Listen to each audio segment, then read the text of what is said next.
Oke, di minggu ini materinya adalah teknologi digital. Coba cek slide-nya dulu sebentar.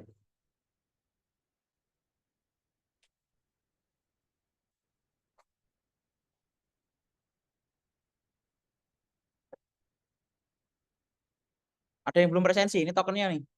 J6 JM6D.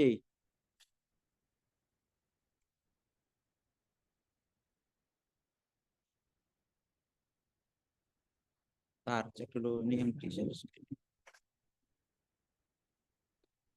Oke, teknologi digital. Apa yang tahu definisi dari teknologi? Ada yang tahu nggak? Dini Eka Rahmayani. Mana? Apa Mbak? Teknologi. Sepengetahuan kamu aja, teknologi itu apa?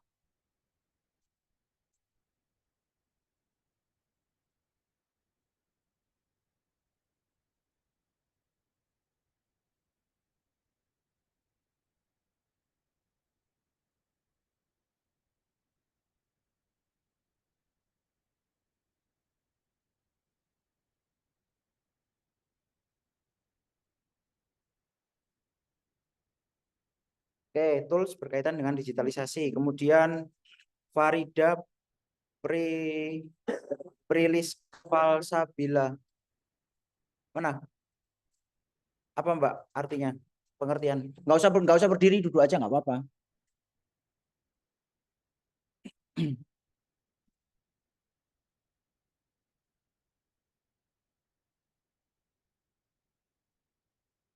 Berarti kalau diciptakan sama jin bukan teknologi ya?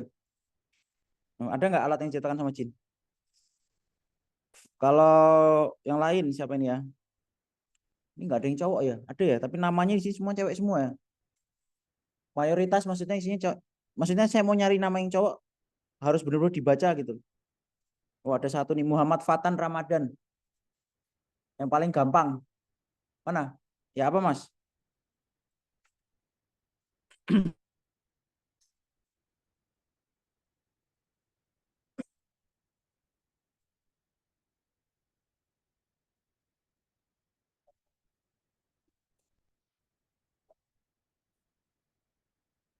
Oke, jadi tadi udah dijelaskan ya tiga definisi yang udah disebutkan. Dan semua orang boleh membuat definisinya sendiri. Ya nggak? Cuma mana definisi yang kemudian dipakai dan digunakan oleh banyak orang itulah yang biasanya jadi umum definisinya kan gitu. Boleh-boleh aja kita mendefinisikan suatu terminologi sendiri itu boleh, nggak ada masalah. Cuman kalau yang pakai itu cuma kamu sendiri, ya nggak ada manfaat. Nah makanya kenapa kemudian ada definisi atau istilah itu dirujuk pada sesuatu atau perkataan atau buku atau seseorang itu karena ya udah semuanya sepakat bahwa definisi dari suatu terminologi itu ya semuanya sepakat bahwa itu ya yang apa diterima bersama begitu ya. Nah, sehingga sama dengan teknologi. Apa definisi teknologi? Jadi banyak beberapa definisi gitu ya yang disebutkan. Satu yang ter apa ya, yang ada gitu. Teknologi itu adalah ilmu yang menyelidiki cara-cara kerja di dalam teknik. Ya. Jadi kalau ngomongin definisi itu nggak ada benar salah. Ya, cuman apakah ini bisa diterima atau tidak kan gitu. Nah, ini kita catat dulu ya. Terus ada juga dia juga mengemukakan ya ini ya Purba Hawajah Harahap itu mengemukakan bahwa ilmu pengetahuan yang digunakan dalam pabrik-pabrik dan industri itu namanya teknologi. Nah, teman kita bisa berpikir nih, apakah teknologi itu cuma dipakai di pabrik-pabrik atau industri? Enggak juga kan ya. Kalau kita mendefinisikan handphone kita ini sebagai teknologi, ternyata ini nggak cuma dipakai di pabrik-pabrik atau di industri kan ya, dipakai juga di masyarakat. Berarti definisi ini mungkin nggak pas kan gitu ya. Nah kemudian kalau kita merujuk ke sumber yang lain KBBI, coba kita cek dulu. Ada yang tahu KBBI itu apa? Harus hafal semua lah ya. Ada yang tahu fungsi dari KBBI apa? Apakah ini tujuan utamanya apa? Itu kan kita sebagai user. Kalau pengembangnya menciptakan KBBI ini kira-kira tujuannya buat apa?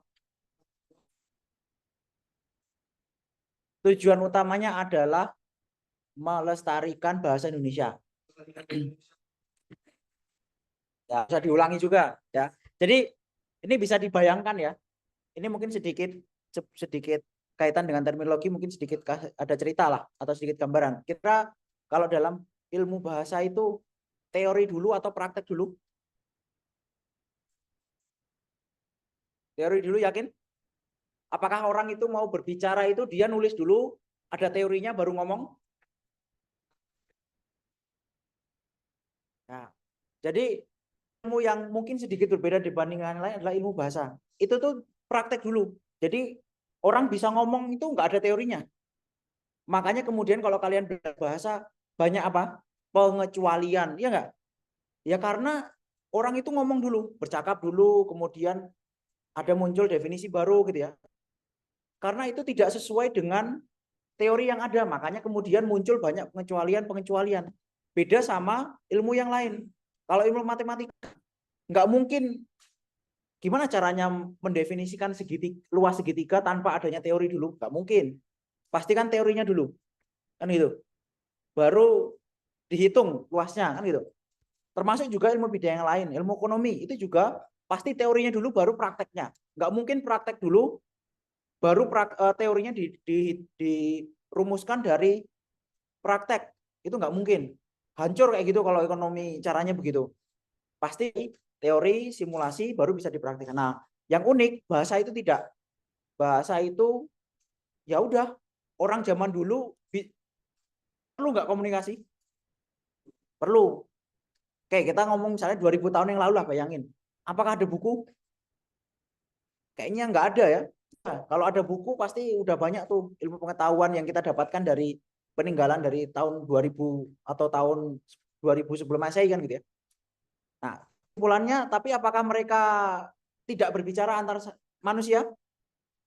Bicara kan ya, ada komunikasi ya. Berarti kan artinya sudah ada bahasa walaupun belum ada teorinya. Nah, konsekuensinya apa? Konsekuensinya itu adalah sehingga bahasa itu nanti lambat laun bisa apa? Satu bisa berkembang. Berkembang. Banyak nggak kata-kata baru yang muncul di zaman sekarang? Banyak sekali. Kamu tanya orang tuamu, apalah istilah yang mungkin baru sekarang, mungkin nggak ada yang tahu tuh. Ya nggak? Selain berkembang, ada risikonya apa? Kehilangan keasliannya itu mungkin masih tidak terlalu parah. Ada yang lebih parah lagi apa? Bahasa itu punah. Nggak ada, udah penuturnya hilang, orangnya yang pakai bahasa itu hilang. Kenapa kok bisa hilang? Selain nggak ada orangnya, karena ya literaturnya itu udah nggak ada. Nah, salah satu tujuannya ada PBI ini salah satunya adalah melestarikan bahasa Indonesia. Jadi biar kata-kata yang ada di bahasa Indonesia itu dicatat, hingga kalau sudah dicatat ada literaturnya, orang mau pakai itu mudah. Orang Inggris mau belajar bahasa Indonesia bisa nggak? Bisa. Misalnya kata seseorang, kalau orang Inggris nggak ngerti tuh seseorang apa, searching aja di KBBI. Ya, jadi untuk sarana belajar juga, sehingga bahasa itu selalu digunakan. Sebenarnya banyak bahasa yang tidak lama-lama tidak dipakai gitu ya. Orangnya udah nggak mau pakai bahasa itu, lama-lama bahasanya hilang, banyak itu. Ya sudah, kalau udah seperti itu gimana? Ya sudah, bahasanya hilang. Tapi bisa jadi suatu saat juga muncul bahasa-bahasa baru. Nah, makanya bahasa itu selalu berkembang. Nah, salah satu bentuk karena kita state-nya di Sumpah Pemuda itu bahasa Indonesia itu bahasa persatuan kan gitu ya. Makanya kemudian harus dilestarikan. Jadi tugas kementerian itu salah satunya, terutama untuk yang badan bahasa ini ya, salah satunya melestarikan bahasa Indonesia dengan cara ya banyak. Salah satunya ini membuat apa ya, daftar kamus lah ya, daftar kamus atau aplikasi. Kalau sekarang digital pasti aplikasi ya, yang menyimpan kosakata bahasa Indonesia yang baku. Dan jangan salah, definisi baku dan tidak baku itu lama-lama bisa berubah. Ya enggak? Kata gue gitu misalnya ya, ada nggak kira-kira kalau saya cari di sini? Ada nggak? Kenapa kok nggak ada? Oh ini saya udah kayaknya ke limit ya. Ini mungkin mungkin baru apa namanya? Uh, ya coba ada alternatif yang lain nggak ya? Ya ini ada yang lain lah. Coba kita cari misalnya ada nggak gue? Ada tuh. Ini baku nggak? Definisi baku itu apa? Ini bahasa baku, tapi tidak formal. Baku itu kan artinya tercatat gitulah ya. Ya kecuali mungkin ada yang lain, definisi yang lain atau kira-kira yang dari KBBI apa gitu ya. Nah dicari, nah itu berarti belum baku tuh. Karena belum dicatat. Nah lambat laun, kalau bahasa itu selalu dipakai, penuturnya banyak, orang yang ngerti banyak, ya bisa jadi nanti masuk sini. Ya walaupun itu punya makna negatif sekalipun ya. Jadi bahasa itu kan bisa artinya positif, bisa jelek, bisa bagus gitu ya. Terlepas dari artinya, kalau lama-lama banyak dipakai, nanti bisa jadi masuk dalam ya kata-kata baku yang dicatat gitu. Tapi sekali lagi ini bukan formal ya. Kalau formal sama non formal itu perkara yang beda ya. Kalau formal itu dipakai di laporan kan nggak mungkin ya. Gue menulis ini kan nggak mungkin gitu ya. Ini kamu dikeplak sama dosenmu kan gitu. Ya, tapi kalau definisi bakunya ya di sini. Nah, jadi bahasa itu sangat sangat berkembang. Ya, pusing sebenarnya orang bahasa itu. Setiap hari bisa jadi ada satu kata baru yang tahu mungkin dia awalnya dia sendiri karena disebar-sebar, apalagi sekarang era sosmed gitu ya, tersebar 10 akun, minggu kedua 1000 akun, minggu ketiga 1 juta akun, lama-lama bahasa itu udah dikenal semua sama orang ya. Orang yang ngembangin ini ya pusah, ini ada bahasa baru lagi, ada kata baru lagi ya, makanya bahasa itu selalu berkembang. Nah kembali ke tadi gitu ya, sama dari teknologi ini juga mestinya sudah ada di KBBI. Nah, kita lihat. Kalau di KBBI itu ada 2 divisi.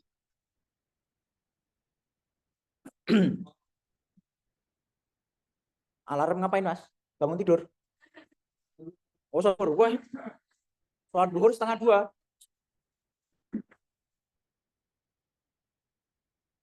Tapi masih bagus ada yang ngingetin, Mas. Nah, jadi kalau di KBBI, teknologi itu punya 2 arti. Tandanya apa? Ini ada angka 1 dan angka 2. Definisi yang pertama, metode ilmiah untuk mencapai tujuan praktis atau bisa juga ilmu pengetahuan terapan. Nah, definisi kedua ini yang mungkin lebih relate dengan apa yang nanti akan kita diskusikan. Keseluruhan sarana untuk menyediakan barang-barang yang diperlukan bagi kelangsungan kenyamanan hidup manusia. Cuman sebenarnya ini masih bisa berkembang. Kenapa? Karena teknologi sekarang itu tidak mesti barang-barang. Apakah software itu termasuk barang? Enggak. Tapi apakah dia bisa bermanfaat bagi manusia? Sangat bisa sekali. Nah, jadi definisi ini juga mungkin nanti suatu saat bisa berkembang. Tapi intinya kita bisa tangkap bahwa intinya adalah sesuatu yang diperlukan bagi kelangsungan dan kenyamanan hidup manusia, itu namanya teknologi. Oke, sekarang saya kasih contoh. Meja ini teknologi enggak? Teknologi? Ada yang ngomong bukan teknologi?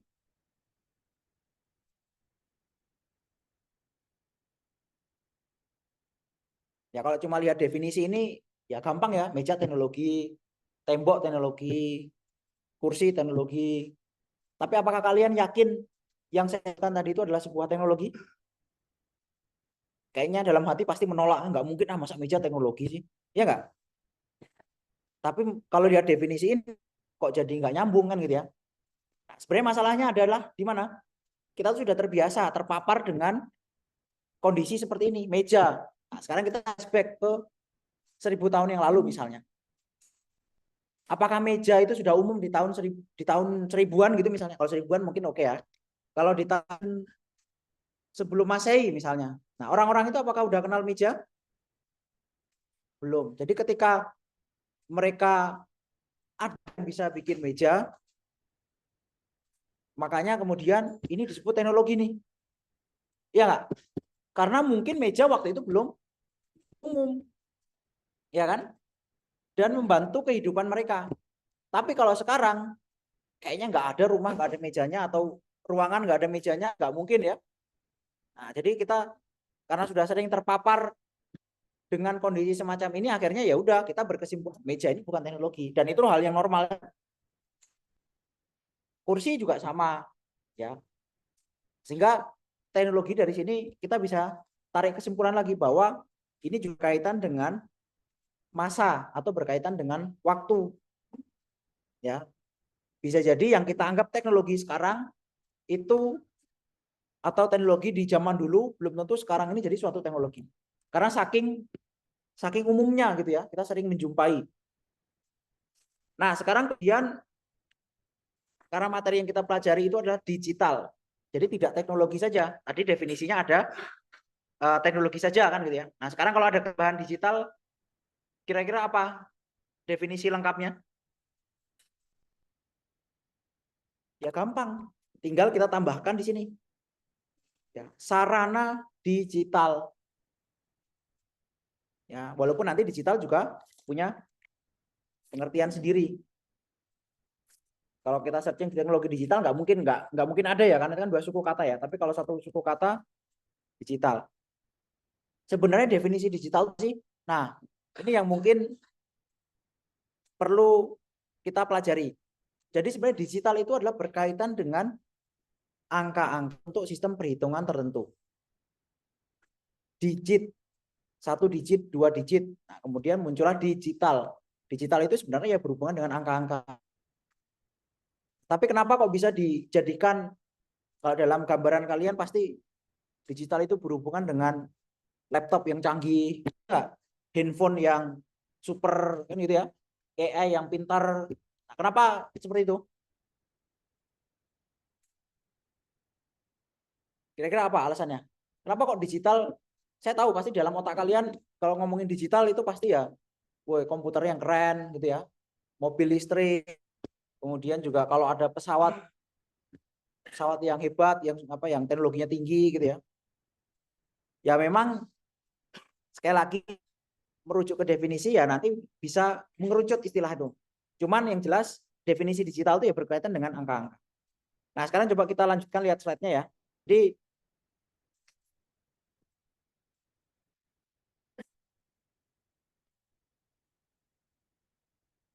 nah, jadi di sini ini akhirnya mengambil satu definisi, yaitu teknologi adalah keseluruhan sarana untuk menyediakan barang-barang yang diperlukan bagi kelangsungan dan kenyamanan hidup manusia. Nah, terus berkaitan dengan digital, tadi berkaitan dengan angka-angka. Nah, maksudnya angka-angka itu apa sih? Bentar, saya coba cari contoh. Nah, ini masih mending ya. ADP ini berarti prodi yang masih banyak hitung-hitungannya, ya enggak? Enggak juga. Nah, kalau pakai Excel itu kan hitung-hitungan semua tuh. Iya enggak? Ya, walaupun saya nggak tahu ada nggak alasan kalian masuk prodi ADP gara-gara nggak suka matematika gitu, ada nggak? Oh, hampir semuanya.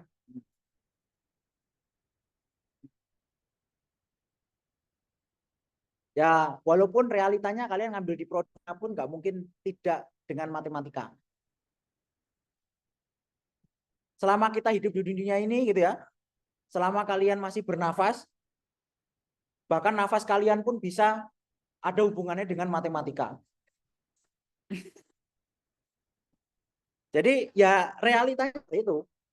Jadi kenapa matematika ini kok jadi dasar yang apa istilahnya? Minimal kita harus ketahui. Karena kalau sudah ngomongin teknologi digital itu pasti semuanya berangkat dari sistem bilangan ini ya. Namanya sistem bilangan biner. Jadi kalau kalian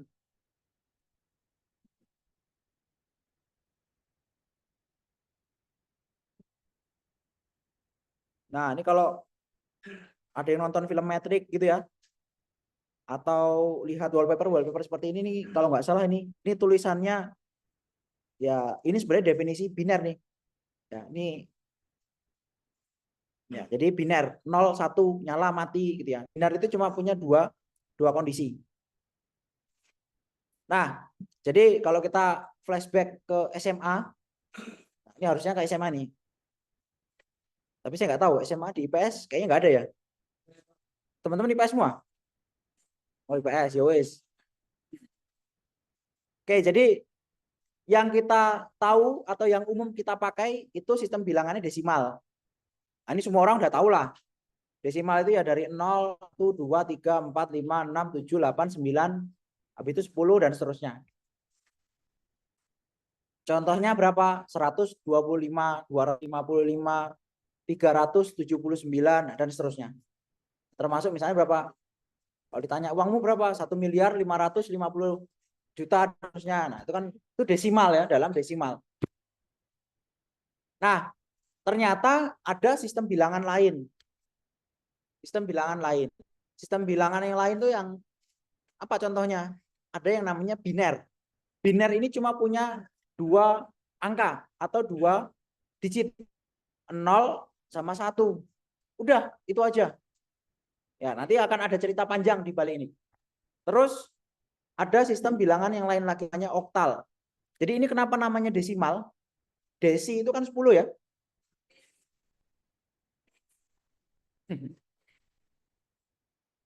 Siapa yang namanya? Anak 10 jangan-jangan ya? Oh enggak ya.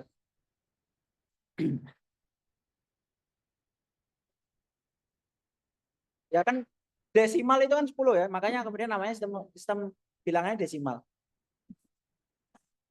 Kalau biner B itu kan 2 kan gitu ya. Makanya kemudian angkanya cuma 2. Nah, kemudian ada sistem bilangan namanya oktal. Oktal itu kan okta. Itu kan 8 ya. Jadi 0 sampai 7. Kemudian ada lebih banyak lagi yang namanya heksadesimal. Heksadesimal itu 16. Heksa itu 6, desimal itu 10, jadinya 16. Nah, kalau 16 mana ngitungnya? Dari 0, 1, 2, 3, 4, 5, 6, 7, 8, 9. Habis 9 apa? A, B, C, D, E, F. Ya, jadi itu gambaran sistem bilangan. Walaupun yang teman-teman pakai kebanyakan pasti desimal. Dalam angka rupiah pasti desimal ya. Kalau orang jual beli pasti desimal. Nilai, skor itu juga pasti desimal. Halaman buku juga pasti desimal gitu ya. Jam juga pasti desimal. Nah, itu yang umum. Semua ini ada yang pakai, Mas, dan banyak.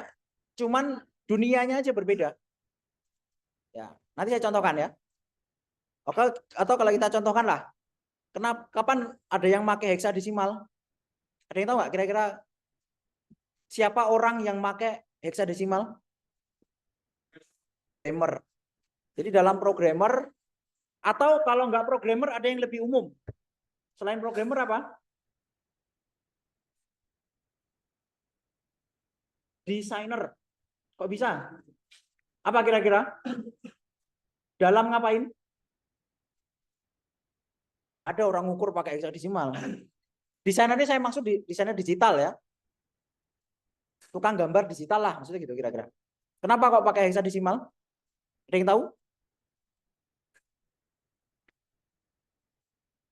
Jadi dalam memilih, jadi kalau kalian tahu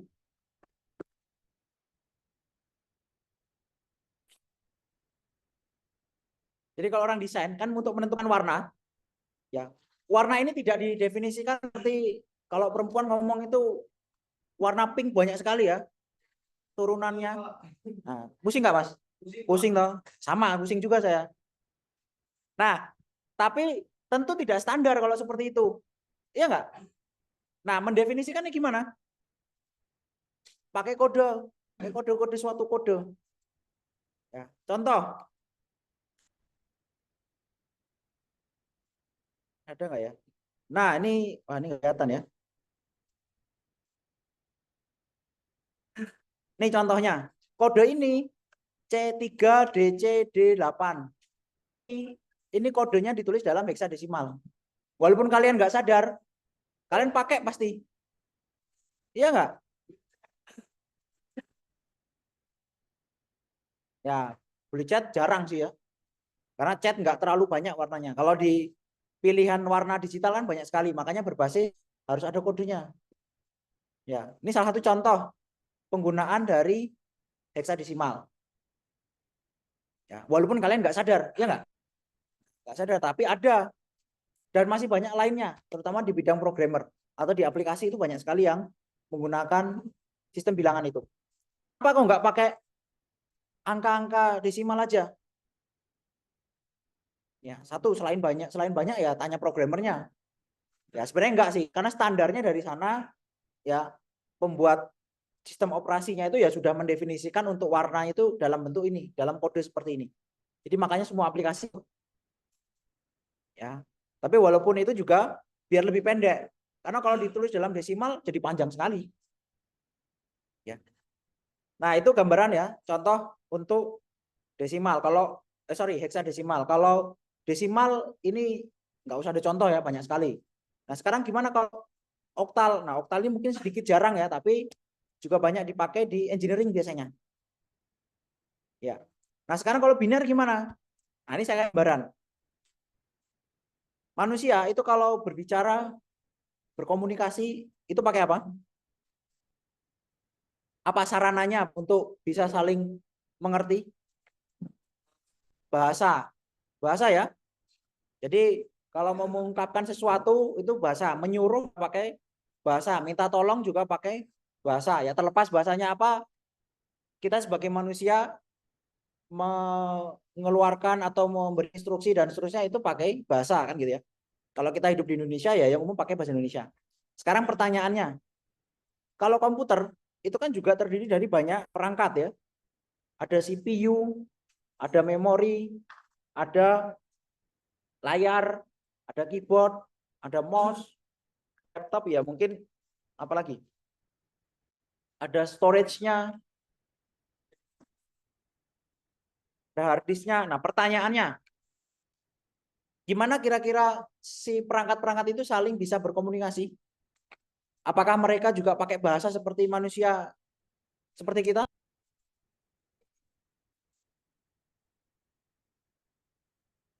Nah, jadi ini fungsinya biner. Salah satu fungsi dari biner itu adalah perangkat-perangkat digital seperti komputer atau dalam komputer itu ada CPU gitu ya. Ini walaupun bukan bidang engineering harus tahu ya isi dari komputer itu apa aja ya. Kalau CPU itu panjangan CPU. Ada yang tahu nggak? CPU ini apa? Sering dengar nggak? Nah, sekarang panjangannya apa? Central Processing Unit. CPU itu apa kira-kira? Kalau dalam bentuk fisiknya apa? Kalau PC apa? Enggak, arti kalau kepanjangannya apa PC? PC itu personal komputer. Nah, kalau ngomongin PC itu sebenarnya cuma ininya aja nih. Nah, ini namanya PC. Dalam PC ini banyak komponennya. Kalau PCB-nya yang besar tuh di dalam PC namanya apa?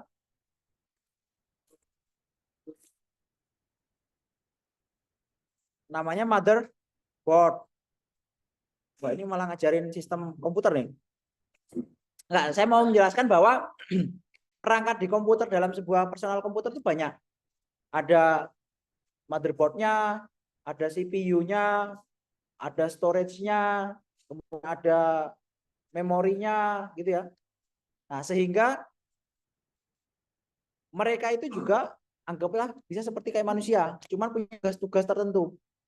Kalau CPU berdasarkan definisinya ya dia yang tugasnya mikir, processing. Jadi dia prosesnya semua atau dikerjakan sama si CPU ini.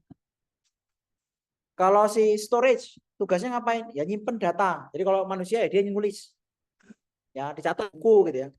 Kalau memori gimana? Nah, dia tugasnya si pengingat gitu ya. Nah, itu semua kalau mereka bentuknya manusia gampang ya, berkomunikasinya pakai bahasa.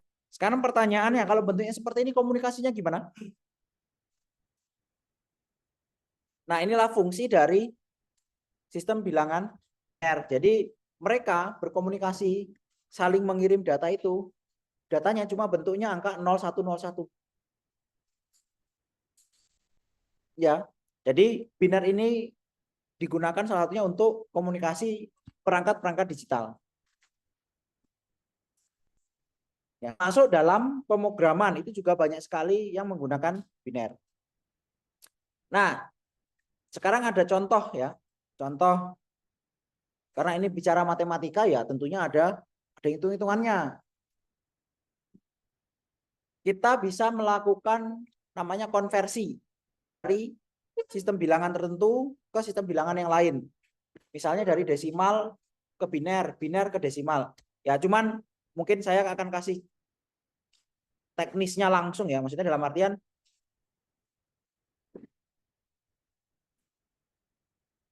udah banyak tool atau alat yang bisa digunakan untuk membantu. Contohnya ini.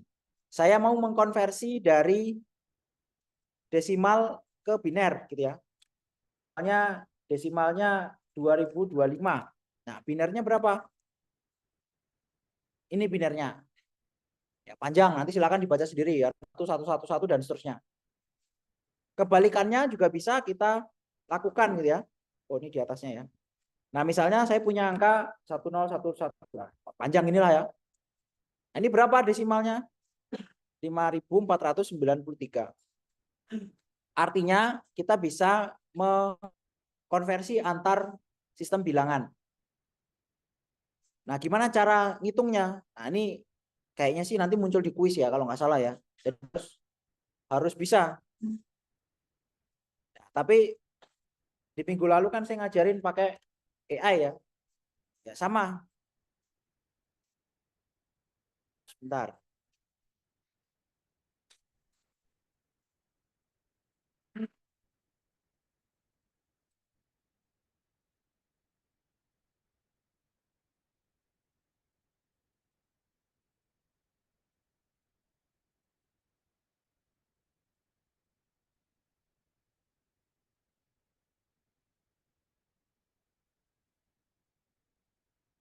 Saya gini,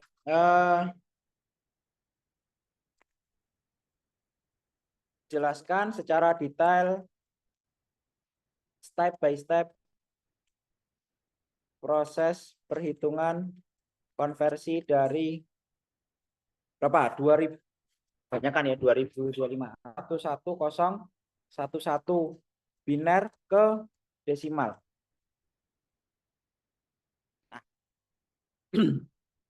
Nah, nanti dibantu dihitungkan ya. Nah, kita lihat di sini.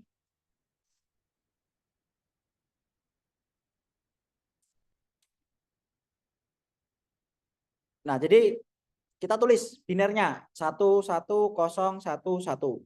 Setiap angka biner ini kita tulis posisinya. Ini posisi ini nggak pas ya. Ini harusnya posisi 0 ini di sini ya. Nah, ini posisi ke 0, ini posisi ke 1, 2, 3, 4. Jadi ada 4 posisi, 0 sampai 4. Terus kita tulis di bawahnya 2 pangkat 0, 2 pangkat 1, 2 pangkat 2, 2 pangkat 3, 2 pangkat 4 sesuai urutannya. Nah, terus ngapain? Kita tinggal jumlahkan. Caranya, ini kok nggak kelihatan ya. Ini jadi 2 pangkat 0 dikali 1. 2 pangkat 0 itu berapa? 1 ya. 2 pangkat 0 1. 1 dikali 1 berapa? 1. Simpan ya, 1. 2 pangkat 1 dikali 1. 2. 1 ditambah 2. 3 ya. Kita udah simpan ya, 3 ya. 0 dikali 2 pangkat 2. Ya 0. 1 dikali 2 pangkat 3. Pangkat 3 berapa? 8. 8 kali 1 berapa? 8. 8 ditambah tadi kita sudah simpan berapa? 3. Jadinya 11. 2 pangkat 4. 8 kali 2. 16. 16 kali 1.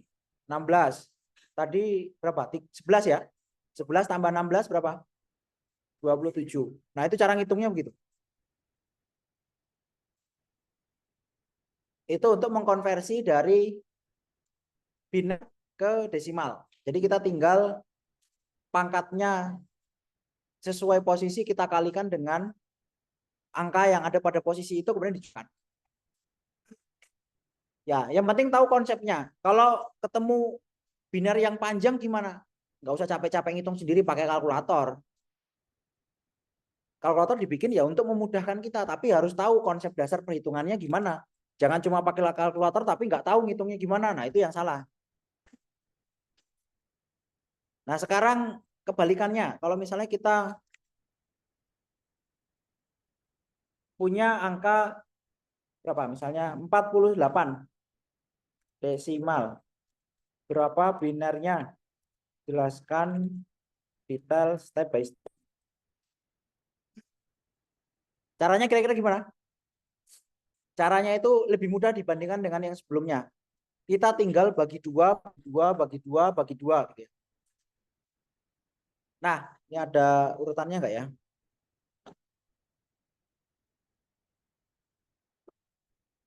Nah, ini 48 kita bagi 2. Hasilnya berapa? 24. Sisanya 0. Habis nggak dibagi 48 dibagi 24 tuh pas nggak? Pas. Berarti kan artinya sisanya 24 sisa 0. Terus kemudian lanjutkan 24 dibagi 2, 12 sisanya 0 lagi. Kemudian 12 dibagi 2 sisanya 0 lagi. Sorry 6 ya, 6 sisanya 0 lagi. 6 dibagi 2, 3 sisanya 0. Nah, kemudian 3 dibagi 2, 1 sisa 1. Kemudian 1 bagi 2 itu berapa? 0. Sisa 1. Nah, udah tinggal diurutkan. 48 itu adalah 11, sorry dari atas ya. 11 ya benar ya, 110000. Ya, kita buktikan. Ini kita masukkan ke sini. Ya, 48. Ya, jadi lebih mudah dibandingkan yang hitung dari biner ke desimal. Kalau dari desimal ke biner tinggal dibagi 2, bagi 2, bagi 2. Sisanya berapa tinggal diurutkan. Nah, itu contoh perhitungan dari biner dan desimal. Untuk sistem bilangan yang lain mungkin nggak terlalu apa untuk dibahas ya, tapi silakan nanti bisa dieksplor sendiri kalau ketemu tool-tool atau kalkulator yang lain.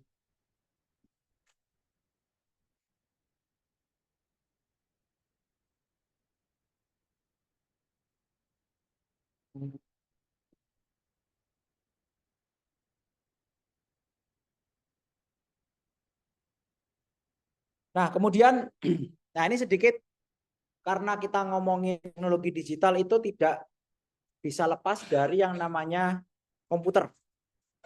Komputer itu punya peranan penting dalam perkembangan teknologi digital.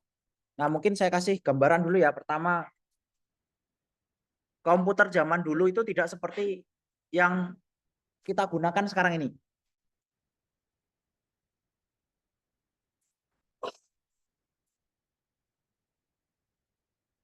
Nah, ini adalah gambaran komputer pertama kali. Ya, kurang lebih kayak gini lah. Nggak jelas ya. Ya, karena zaman itu juga belum ada kamera yang berwarna. Ya, di tahun sekitar tahun berapa nih? 1940-an. Jadi, nah uniknya komputer ini diciptakan untuk apa? Kalau sekarang orang tahu ya, komputer itu digunakan untuk membantu kehidupan manusia gitu ya. untuk ngetik, untuk bikin surat, untuk ngerjain Excel dan seterusnya. Nah, kalau pertama kali komputer dibikin tujuan yang tahu nggak buat apa? Ini ada hubungannya dengan tahun yang saya sebutkan. 1940-an. Itu masa-masa apa? Perang. Ya memang masa-masa perang. Jadi tahun segitu tuh semua negara itu hampir dalam kondisi berperang gitu ya. Nah, orang yang mengembangkan komputer ini buat apa? Ya untuk membantu perang. Jadi komputer diciptakan untuk membantu melakukan perhitungan-perhitungan yang digunakan dalam peperangan. Jahat ya? Jahat itu. Ya, tapi terlepas dari itu sejarah itu nggak bisa diubah gitu ya. Jadi ya udah, komputer itu ada pertama kali ya untuk, kalau kita ngomong ya suatu bentuk yang nggak baik, digunakan untuk membantu peperangan. Tapi kalau kita lihat sisi perspektif lain, ya ini bisa jadi ada komputer ya gara-gara ada perang. Kalau waktu itu zaman dulu mungkin nggak ada perang, mungkin orang lebih santai, ya. Peneliti lebih santai, tidak terdesak untuk bikin sesuatu teknologi. Ya, jadi ada sisi yang lain lah, perspektif yang lain. Jadi kondisi itu kadang membuat orang itu lebih nge-push gitu ya, lebih push untuk bisa berkembang. Nah, salah satunya adalah komputer. Ini pertama kali. Nah, tapi pertanyaannya, dulu komputer itu pakai apa gitu ya? Komponennya pakai apa? Jadi sebelum ditemukannya komputer, tentunya perangkat elektronik itu ditemukan terlebih dahulu. Nah, ini ada yang tahu nih apa? Vacuum tube itu apa?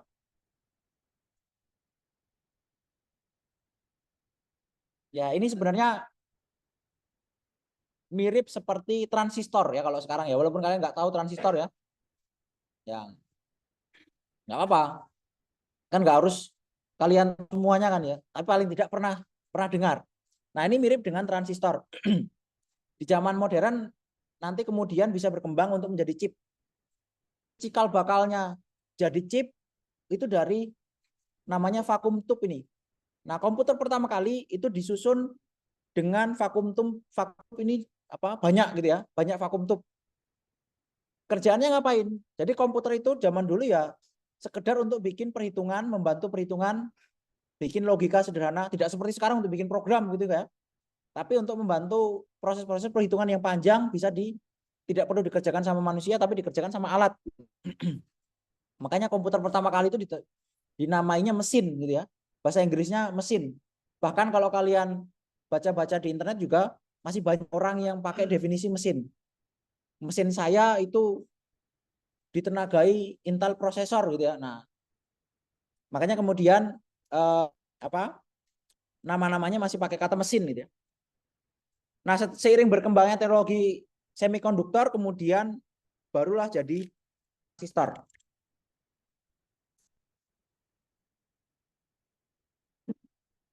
Nah, tadi vakum tube tadi itu akhirnya bisa dikecilkan ukurannya seperti ini.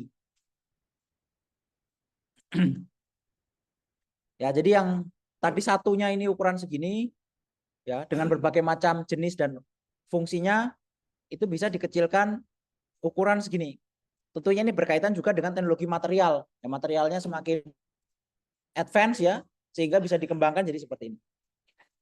Dan kemudian bisa jadi seperti apa? Chip.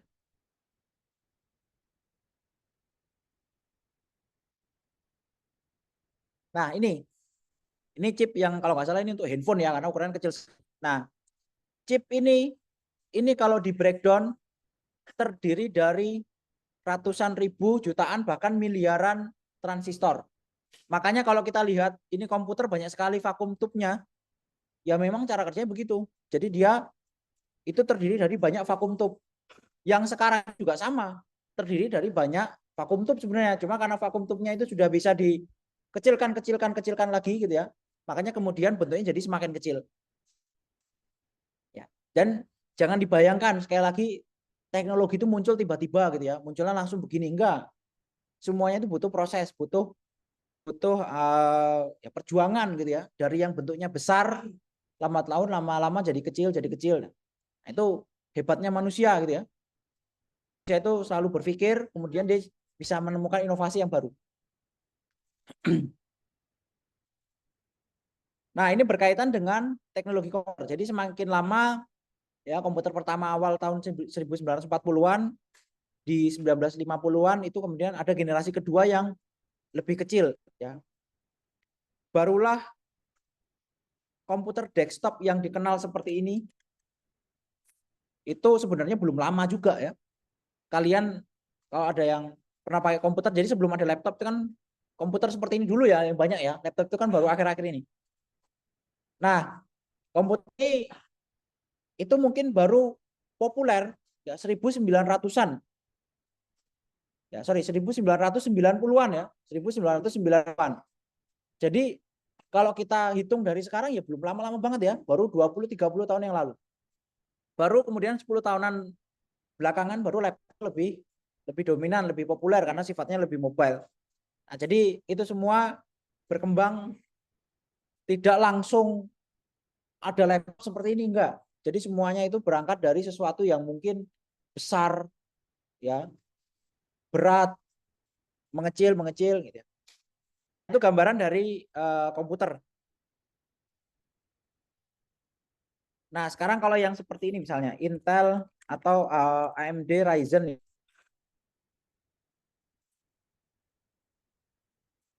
Nah, tadi saya ngomong prosesor tadi ada berapa transistornya kan gitu ya. Nah, kalau yang seperti AMD Ryzen ini walaupun sama dengan Intel ya.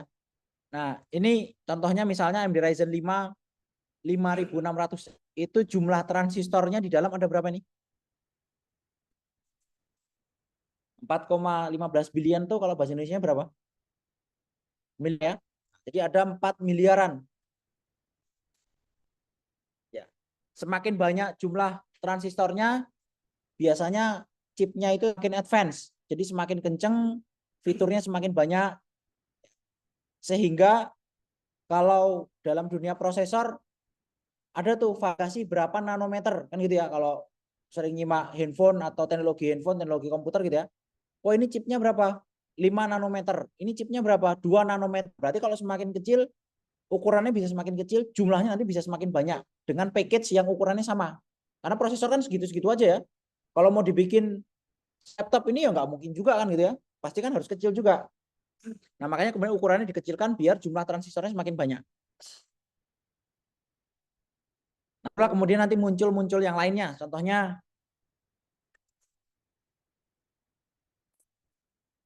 ini kalau yang suka main game ya enggak mesti komputernya ada GPU card-nya gitu ya. Nah, ini bedanya dengan prosesor apa? Ya, ini prosesor juga, cuman spesifik fungsinya. Kalau CPU itu general task, tugas-tugas standar gitu dikerjakan sama dia. Tapi kalau yang tugasnya video, itu ada device yang bisa membantu untuk mengerjakannya lebih cepat. Makanya kemudian ada kartu grafis atau GPU gitu ya, General Processing Unit. Kalau CPU Central Processing Unit kan itu. Nah, ini untuk kartu grafis itu bisa lebih ke grafik-grafik. Jadi bisa nampilin grafik lebih bagus ya, lebih resolusinya lebih tinggi, ya, FPS-nya lebih cepat gitu ya.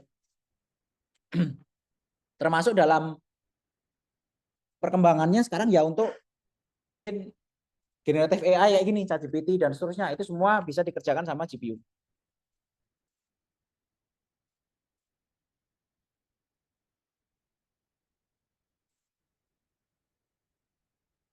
Nah, terus seiring berkembangnya teknologi komputer itu juga sejalan dengan perkembangan dari periferalnya atau perangkatnya. Nggak mungkin CPU-nya berkembang tapi perangkat yang lain nggak berkembang. Susah juga nanti. Salah satunya adalah media penyimpanan atau kalau orang ngomong dulu hard disk gitu ya, walaupun sekarang mungkin definisinya udah bergeser ya. Hard disk. Ada yang udah pernah pegang hard disk? Angkat tangan coba.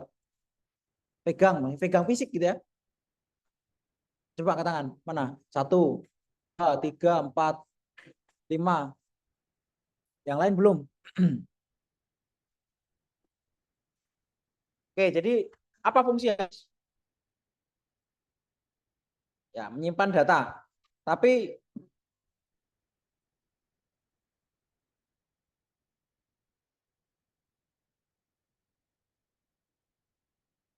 nah, kalau secara fisik ya seperti ini ya, Dis ya.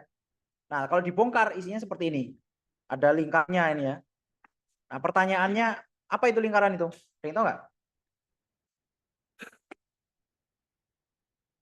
Jadi itu adalah piringan di mana kita menyimpan data itu ya di piringan itu. Nah, ini namanya optik. Di sini ada lasernya. Jadi gampangnya sih data kita itu ditulis di sana.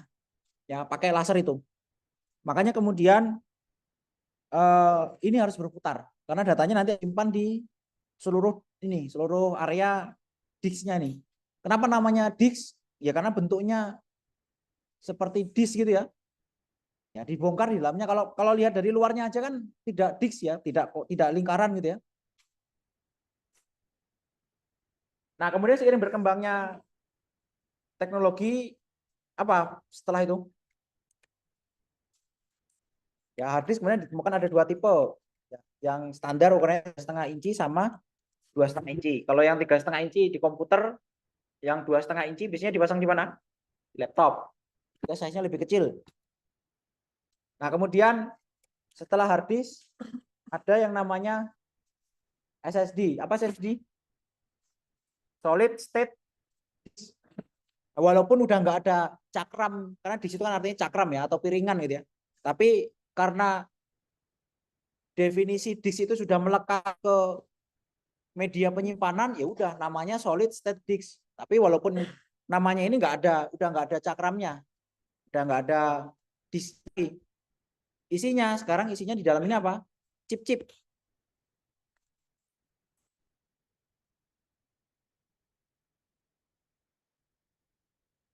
Nah, ini mungkin sedikit perbandingannya walaupun gambarnya agak sedikit blur ya. Yang kiri ini hard disk, yang kanan SSD. Jadi di dalamnya isinya sekarang tinggal chip-chip. Jadi untuk penyimpanannya itu di dalam chip ini. Apa keuntungannya? Ya jelas, hard ini ada mechanical device, dia berputar, ada motornya di sana. Makanya kemudian laptop nggak ada yang pakai hard disk. Sekarang kenapa? Laptop itu kan selalu bergerak gitu ya, mobile ke sana ke sini. Nah, kalau ini geser sedikit aja, itu nanti datanya bisa korup, datanya bisa rusak. Apalagi sampai kalau ini jatuh. Kalau jatuh udah dipastikan rusak datanya. Nah, makanya kemudian dikembangkan yang namanya SSD. Ini lebih tahan lah terhadap goncangan, size-nya lebih besar, kemudian speed-nya lebih kencang. Nah, kemudian setelah SSD ada juga yang lebih advance, namanya NVMe, non volatile memory express. Ini bentuknya berbeda. Ya, dia gepeng kayak gini ya. Nah, ini lebih size-nya lebih besar lagi, speed-nya lebih kencang lagi. Nah, kalau mau dapat gambaran berapa speed,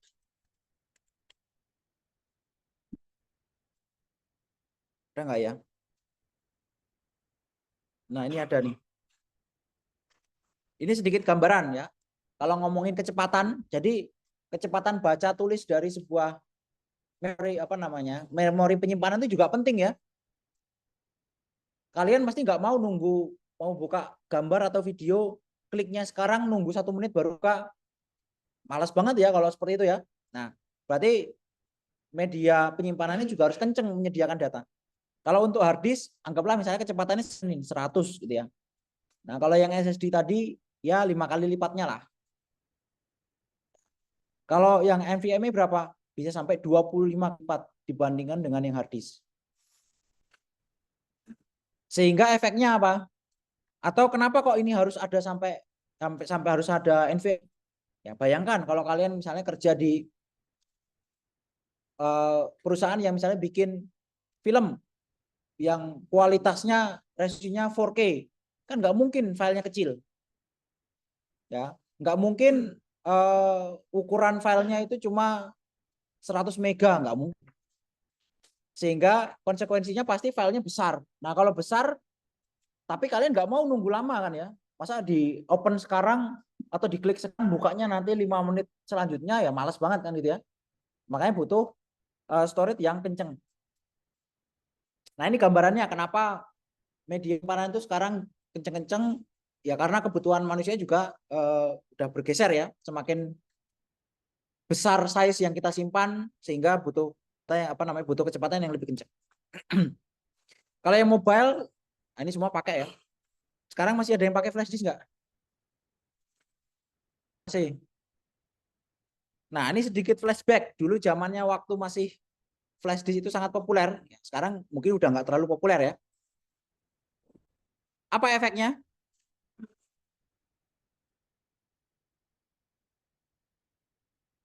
Jadi penyebaran virus untuk apa? Penyebaran virus itu orang-orang akhirnya pakai flash disk. Ya. Mudah sekali menginfeksi komputer orang gitu ya. Flash disknya dikasih ditanam program gitu, di hidden, kemudian ketika ditancepin ke komputer yang mau kita copy datanya, ketika kita tancepin, ya udah komputer itu udah langsung terinfeksi. Nah, makanya kemudian kalau sekarang udah jarang ya. Kenapa? Karena orang udah pakai flash disk sedikit sekali, kemudian juga sistem operasi yang sekarang itu relatif lebih security-nya lebih bagus gitu ya. Jadi yang hal-hal semacam itu juga bisa diminimalisir. Kalau zaman dulu persebaran virus sebelum ada yang masif ya pakai itu. Jadi kalau kita nancepin flash disk ke rental, udah pasti tuh komputer rumah pasti kena flash disk nanti. Kena virus pasti. Kenapa? Karena komputer rental itu isinya virus semua. Tahu dari mana? Ya nggak mungkin nggak kena virus. Dia ditancepin flash disk dari berbagai sumber. Ini flash disk itu isinya virus tuh kebanyakan. Ya, jadi kalau pakai perangkat yang umum ya harus hati-hati lah. Jangan asal nancepin flash disk gitu ya. Apalagi nanti flash disknya kamu tancepin ke komputermu. Nah, kemudian kalau penyimpanan data yang bentuknya bener-beneran disk, ini ada yang namanya compact disk. Ada DVD. Habis DVD ada lagi nggak? Apa? Ada CD, DVD, terus Blu-ray. Apa yang membedakan di antara ketiga ini? Kalau bentuknya sama, sama-sama lingkaran, tengahnya ada lubangnya, nanti playernya juga mirip lah. Tapi secara apa? Kalau ini perbedaannya apa kira-kira? Ada di besar penyimpanannya. Kalau CD berapa size yang bisa disimpan? Ada yang tahu? Dia sekitar 600 sampai 700 mega. Kalau DVD berapa? Ya maksimal sekitar 4 giga. Nah, kalau Blu-ray ini macam-macam. Ada yang 10 giga, 25 giga, bahkan sampai yang 125 giga juga ada. Makanya kemudian kualitas film yang kita tonton kalau dari CD, DVD, dan Blu-ray beda. Ya enggak? Ya karena itu tadi, selain size-nya beda, kemudian nanti kecepatannya juga beda. Jadi kalau nggak tahu di Indonesia kayaknya nggak ada ya. Di luar negeri itu kalau ada beberapa penjualan film selain dijual secara digital di Netflix dan lain itu juga masih ada dijual secara fisik. Nah, film-film itu biasanya dijual nggak mungkin pakai CD. Ada yang mau nonton kualitas film 24p? Udah nggak mau, sakit mata orang sekarang nonton 24p itu. Ya, bahkan disuruh nonton 360 aja kayaknya cepet-cepet pingin ganti 1080 ya nggak? Itu normalnya gitu. Nah, makanya kemudian film-film itu di deliver dengan Blu-ray minimal. Ya, jadi kan itu resolusinya 4K gitu ya. Nah, itu efeknya kalau kita sering terpapar yang kualitasnya yang bagus, kualitas jelek itu jadi nggak sabaran gitu ya, nggak tahan gitu.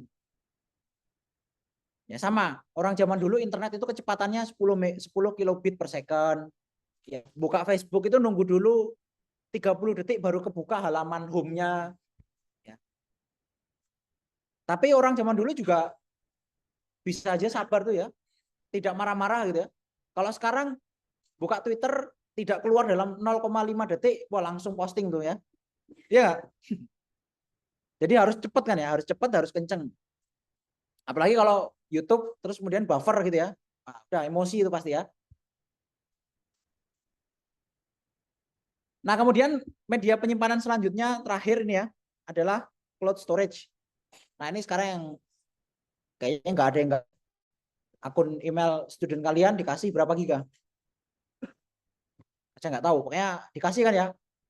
Itu silakan bisa dimanfaatkan. Selama kalian student itu bisa dipakai untuk nyimpan data gratis, daripada yang gratisan itu cuma berapa giga. Kalau gratisan sepertinya cuma 2 giga kalau nggak salah ya dari Google. Nah ini salah satu hal penting yang kita tahu ketika kita apa namanya, yang kita tahu bahwa ada beberapa media penyimpanan apa. Akhirnya kita bisa menyimpan data banyak, terutama untuk data-data penting. Contoh apa? Tugas akhir. Ya jangan sampai jadi cerita di postingan orang gitu ya. Temannya ini sedih kenapa data di laporan laporan di laptopnya hilang. Ya zaman sekarang udah kayaknya nggak relate ya seperti itu ya. Pasti nyimpan data ya di laptop, di cloud, mungkin di hard disk, di flash disk. Ya, jadi jangan sampai simpan data penting itu sekarang cuma satu gitu ya. Jadi kalau besok ngerjain tugas akhir, jangan cuma di laptop. Nggak ada yang tahu umurnya laptop. Ya, umur manusia aja yang nggak ada yang tahu gitu kan ya. Apalagi umur laptop kan itu. Bisa jadi besok laptopnya rusak. Kalau laptopnya rusak, gimana mau akses datanya? Kan nggak bisa. Makanya simpan data di banyak tempat sehingga ketika satu device itu rusak atau satu device itu bermasalah, kita data yang lain. Nah, itu gambaran dari teknologi digital ya, terutama untuk komputer dan media penyimpanan. Tentunya masih banyak lainnya. Contohnya seperti WiFi. Ya, jangan dibayangkan WiFi itu juga langsung seperti sekarang. Ya. Dan WiFi itu menggunakan ruang udara kita gitu ya. Awalnya itu bayar. Maksudnya bayar kenapa?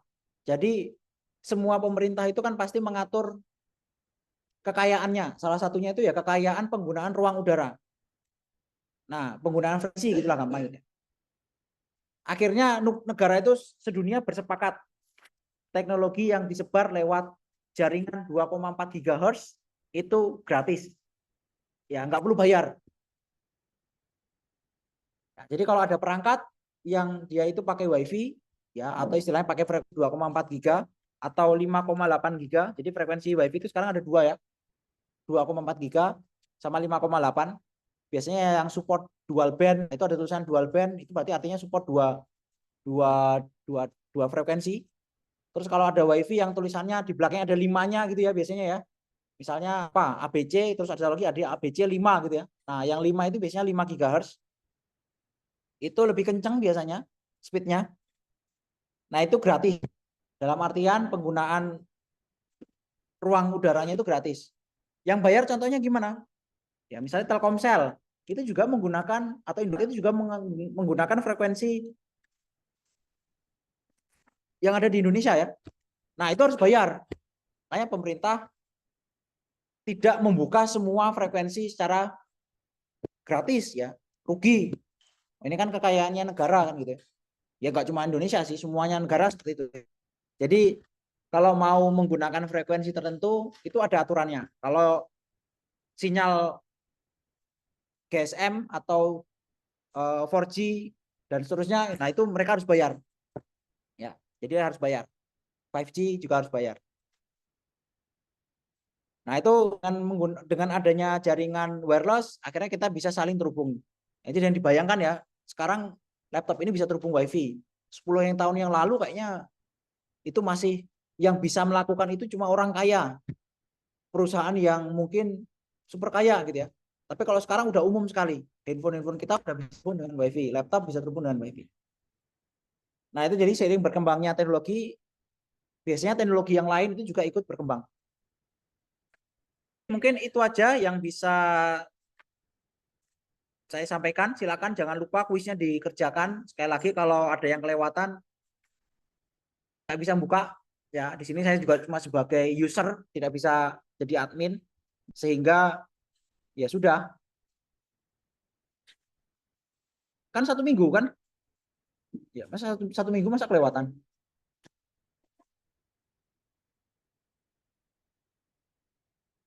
Ya yang kuis, ini kan kuis nih.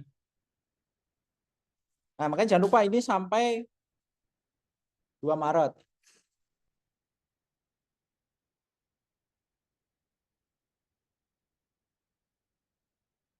Enggak,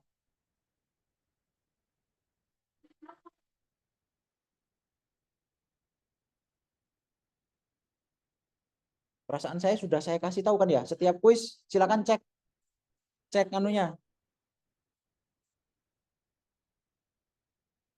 Ya wis lah intinya ya intinya dikerjakan. Tapi biasanya ya di akhir nanti mungkin akan bagi yang belum mengerjakan nanti mungkin ya saya nggak tahu ya kalau di periode ini. Kalau yang lalu-lalu dikasih kesempatan 1 hari nanti kayaknya dibuka semua. Jadi yang belum mengerjakan nanti kemudian bisa dikasih akses untuk mengerjakan. Cuman saya nggak tahu kapan.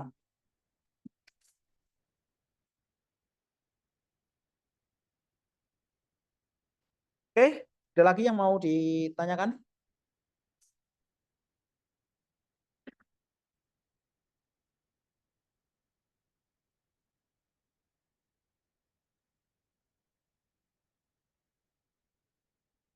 Siapa?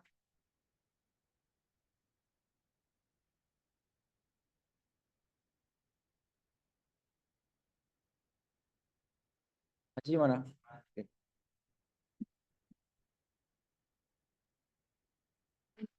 Oke, mungkin itu aja yang bisa saya sampaikan. Mohon maaf, saya akhiri. Assalamualaikum warahmatullahi wabarakatuh.